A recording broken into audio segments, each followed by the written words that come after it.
تہجد بہت افضل عبادت ہے، تبھی یہ فرض نہیں کی گئی، کیونکہ فرض عبادات تو انسان اکثر خوف سے بھی پڑھتا ہے یا یہ سوچ کر بھی پڑھ لیتا ہے کہ اس کا روز محشر سوال کیا جائے گا، مگر تہجد انسان ہر ڈر سے آزاد ہو کر پڑھتا ہے۔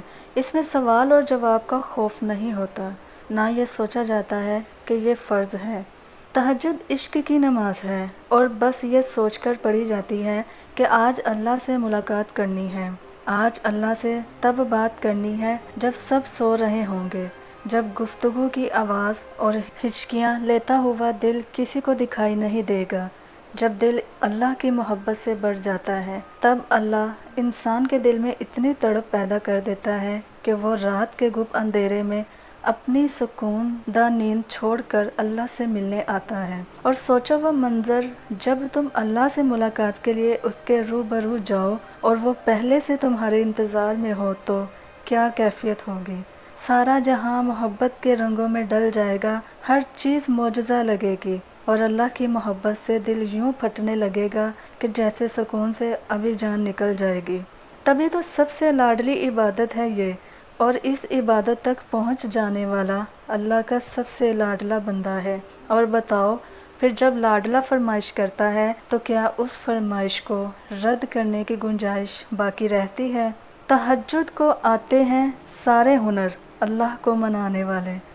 دعا مانگتے ہوئے قبول ہونے یا نہ ہونے کا شک دل میں نہیں رکھتے کہ پتہ نہیں یہ دعا قبول ہوگی یا نہیں، پتہ نہیں یہ چیز ہمیں ملے گی یا نہیں، پتہ نہیں یہ کام ممکن ہو سکے گا یا نہیں۔ یہ سارے خدشات تو تمہاری ذات کے ہیں، اللہ کی ذات تو اس سے کہیں زیادہ وسیع ہے۔ وہ تو معجزوں کا بادشاہ ہے، وہ جب چاہے حالات بدل سکتا ہے، وہ جب چاہے دل بدل سکتا ہے، وہ جب چاہے لا حاصل چیز سے نواز سکتا ہے، وہ جب چاہے نصیب بدل سکتا ہے، اور اللہ وہ سب کر سکتا ہے جو تم نہیں کر سکتے۔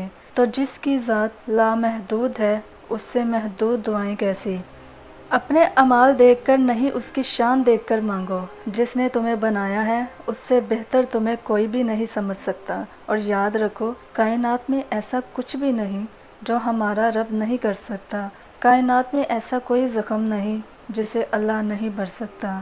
مانگنے کا طریقہ یہ ہو کہ اے اللہ، میرے لیے جو بہتر ہے مجھے وہ عطا فرما۔ میں انسان ہوں اور میری آرزوئیں اور خواہشیں بھی بہت زیادہ ہیں، میری کمزوریاں بھی میرے ساتھ ساتھ ہیں، اور تو پروردگار مطلق ہے۔ میں بہت دست بستہ انداز میں عرض کرتا ہوں کہ مجھے کچھ ایسی چیز عطا فرما جو مجھے بھی پسند آئے اور میرے ارد گرد رہنے والوں کو بھی پسند آئے، اور اس میں تیری رحمت بھی شامل ہو۔ اللہ تمہارے معاملات وہاں سے حل کر دے گا جہاں سے تم نے کبھی تصور بھی نہیں کیا ہوگا۔ زندگی بس امتحان ہے، ایسا امتحان جہاں خوشیاں بھی ہیں اور غم بھی، جہاں یقین بھی ہے اور خوف بھی ہے۔ تمہیں لگتا ہے کچھ بھی ٹھیک نہیں ہو رہا، مگر تم نہیں جانتے کہ جو ہو رہا ہے وہی بہتر ہے۔ تم غلطی کر سکتے ہو، مگر جو تمہیں یہاں لایا ہے وہ تمام غلطیوں سے پاک ہے۔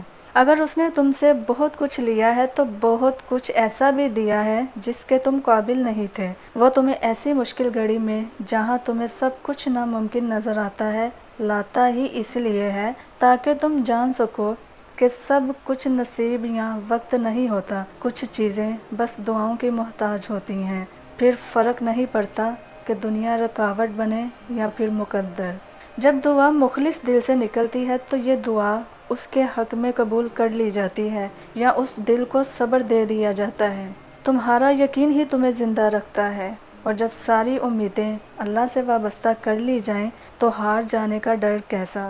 جو جنگ اللہ کے ساتھ مل کر لڑی جاتی ہے اس میں شکست کبھی نہیں ہوتی۔ جس کا کوئی خیال نہیں کرتا اس کا اللہ خیال کرتا ہے، اور اس کی آغوش سے بہترین اور محفوظ جگہ تو کوئی بھی نہیں۔ زندگی کو اپنے مطابق بنانے کی کوشش کرنے والے احمق ہوتے ہیں۔ تم اللہ کے مطابق جینا سیکھ جاؤ، پھر وہ تمہارے مطابق زندگی کو بنا دے گا۔ جو دنیا اپنے آپ ہی بکھری ہوئی ہے تمہیں کیسے سمیٹے گی؟ تو تم اس کی طرف لوٹ آؤ جو ایسے سمیٹ لیتا ہے کہ پھر کوئی توڑ نہیں سکتا۔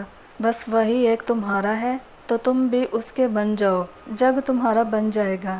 زندگی ابھی بھی باقی ہے، راہیں بھی نکلیں گی اور بہت سے نئے دروازے بھی کھلیں گے، منزلیں بھی ملیں گی اور معجزے بھی ہوں گے، داستانیں بھی مکمل ہوں گی اور دعائیں بھی قبول کر لی جائیں گی۔ تمہیں وہ سب ملے گا جس کے ملنے کا تم سوچ بھی نہیں سکتے۔ تمہارا اتنا طویل سفر طے کر کے یہاں تک آنا اور صبر کرنا کچھ بھی بے مقصد نہیں ہے۔ تمہیں اس کا صلہ ضرور ملے گا اور یوں ملے گا کہ تم راضی ہو جاؤ گے انشاءاللہ۔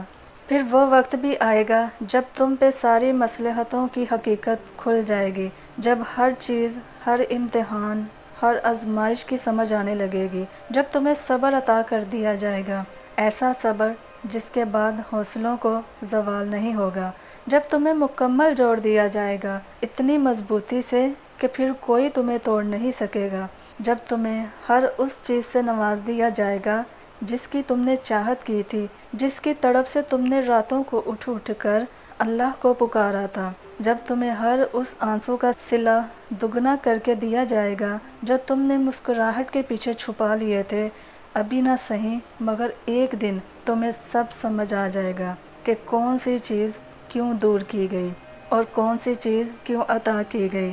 تمہارے ہر سوال کا جواب اللہ کے پاس ہے، اور جب صحیح وقت آئے گا تو وہ خود تمہیں سارے جوابات بتائے گا اور تمہارا دل یوں مطمئن کر دیا جائے گا جیسے یہ کبھی تڑپا ہی نہیں تھا انشاءاللہ۔